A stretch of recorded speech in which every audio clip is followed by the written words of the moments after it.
The live TV, सच सबसे आगे। मोदी जी ने ही योगी जी की पोल खोलकर रख दी।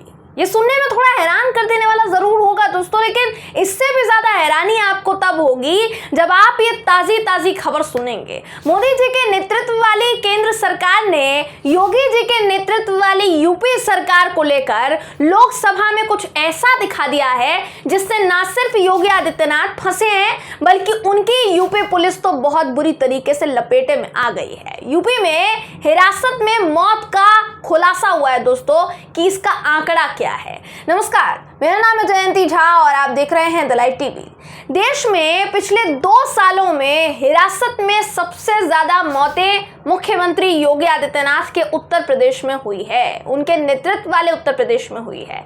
ये बात मैं कोई हवा में नहीं कह रही हूं दोस्तों, ये खबर आंकड़ों के जरिए सामने आई है और इसे सामने रखा है केंद्र की मोदी सरकार ने, वो भी कहां, देश की लोकसभा में। स्क्रीन पर आपको मैं दिल्ली ललन टॉप की खबर इस वक्त दिखा रही हूं दोस्तों। इस खबर के मुताबिक केंद्र सरकार से लोकसभा में पूछा गया कि हिरासत में और मुठभेड़ में मौत का आंकड़ा क्या है।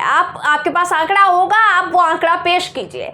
इस सवाल के जवाब में गृह राज्य मंत्री हैं नित्यानंद राय साहब, इन्होंने जितने आंकड़े थे सारे पेश कर दिए, जिन आंकड़ों के मुताबिक पिछले 2 सालों में पूरे देश भर में अगर कस्टडी यानी हिरासत में मौत का आंकड़ा देखा जाए तो कुल 4484 लोग ऐसे हैं जिनकी कस्टडी में ही मौत हो चुकी है। इस आंकड़े में हिरासत में सबसे ज्यादा मौत का आंकड़ा उत्तर प्रदेश से सामने आया है। देखिए स्क्रीन पर आपको मैं वो राज्यवार आंकड़े की शीट भी स्क्रीन पर दिखा रही हूं दोस्तों, जो थोड़ी क्लियर शायद आपको नजर ना आ रही हो, हल्की सी ब्लर आपको नजर आएगी, लेकिन जितने भी राज्य हैं जो उनके आंकड़े हैं वो इसमें देखे और पहचाने जा सकते हैं। मैं आपको हाईलाइट करके दिखा रही हूं।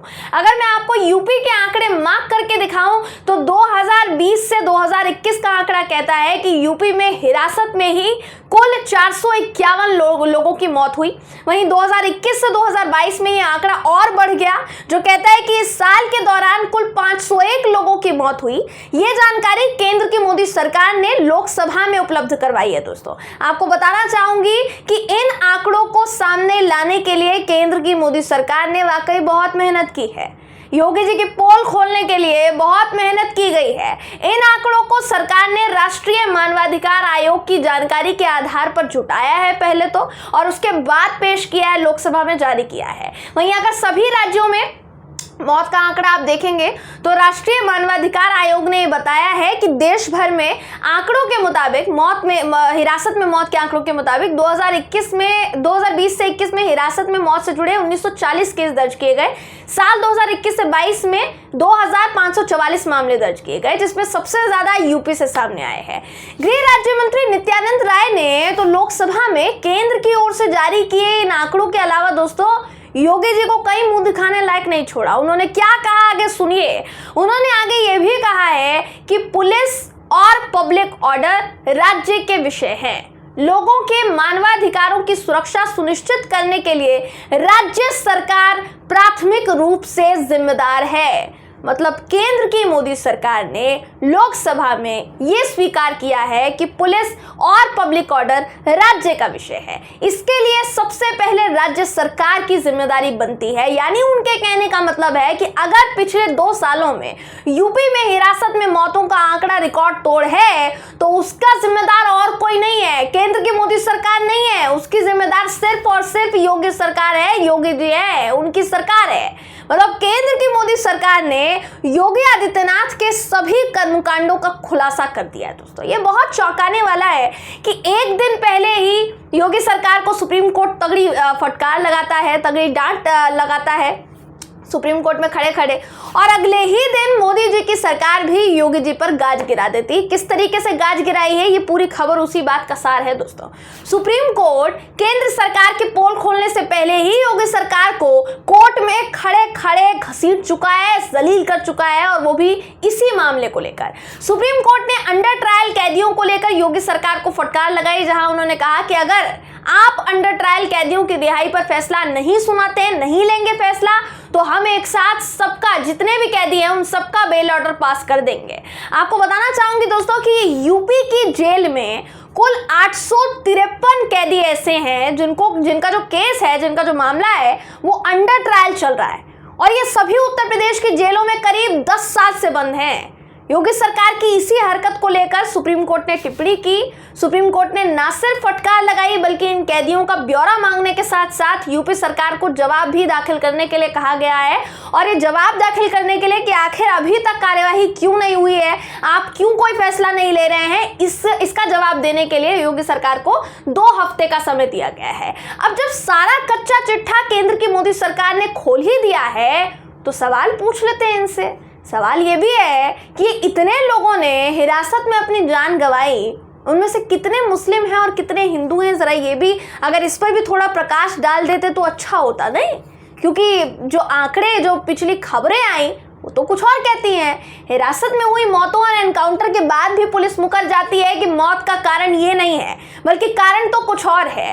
जबरदस्त थ्योरी पूरी तरीके से गढ़ी जाती है। उम्मीद करती हूँ दोस्तों यूपी के कासगंज का अल्ताफ आप सभी को याद होगा। पिछले साल नवंबर में उसकी मौत पुलिस हिरासत में हुई थी। पुलिस ने मामले में जबरदस्त थ्योरी गढ़ी थी। पुलिस का कहना था कि अल्ताफ ने टोटी के पाइप से डोरी बांधकर आत्महत्या कर ली, खुदकुशी कर ली। सवाल उस वक्त भी यही था और सवाल अब भी यही है कि इतना लंबा चौड़ा लड़का एक टोटी के पाइप में डोरी बांधकर आत्महत्या कैसे कर सकता है? ये सवाल तब भी खड़ा हुआ था, अब भी खड़ा हो रहा है। अल्ताफ के परिवार का कहना था कि पुलिस ने उनके बेटे की जान ली है, उसकी हत्या की है। उसने कोई खुदकुशी नहीं की है, वो आत्महत्या कर ही नहीं सकता है।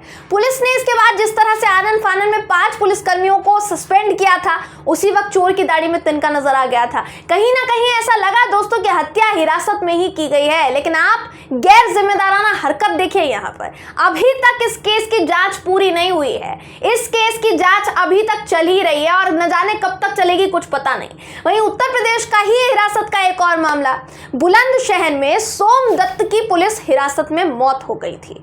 पुलिस ने किडनैपिंग के आरोप में सोम दत्त को गिरफ्तार किया था। इस केस में भी परिवार ने पुलिस पर हत्या का आरोप लगाया था। सोम दत्त की मां ने इस मामले में 2020 में ही एफआईआर दर्ज करवाई थी, लेकिन पुलिस हाथ पर हाथ धरी बैठी रही। कोई किसी भी तरह की कोई कार्यवाही नहीं हुई। फिर इसी मामले में इलाहाबाद हाईकोर्ट में जब ये मामला पहुंचा तो इसी मामले में इलाहाबाद हाईकोर्ट ने यूपी पुलिस को फटकार लगाई थी। फटकार लगते ही योगी जी की पुलिस होश में आई, कुंभकर्ण की नींद से जागी और 3 पुलिसकर्मियों के नाम पर इन लोगों ने केस दर्ज किया, जिसमें थाने के एसएचओ का नाम भी शामिल था। तो सवाल सीधा योगी जी से है कि जब आपकी ही पार्टी की केंद्र की मोदी सरकार कह रही है कि यूपी में हिरासत में सबसे ज्यादा मौतें हुई हैं, तो इसके जवाब में आपके पास क्या कुछ है बोलने के लिए?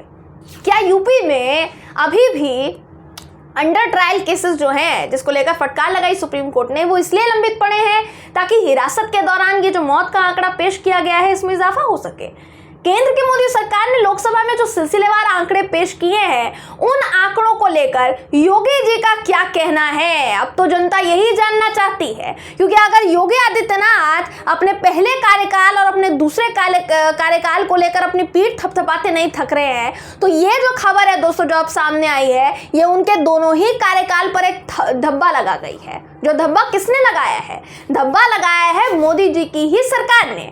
ऐसे में यूपी पुलिस और योगी सरकार की इस निष्क्रियता पर योगी जी क्या बोलना चाहेंगे, फिलहाल उन्हीं के जवाब का इंतजार है। बहरहाल इस खबर पर आपकी राय क्या है, कमेंट करके जरूर बताइएगा। वीडियो अगर आपको पसंद आया हो तो वीडियो को लाइक और शेयर करना ना भूलें। फिर मुलाकात होगी आपसे किसी ऐसी ही खबर के साथ, तब तक के लिए नमस्कार। द लाइव टीवी, सच सबसे आगे।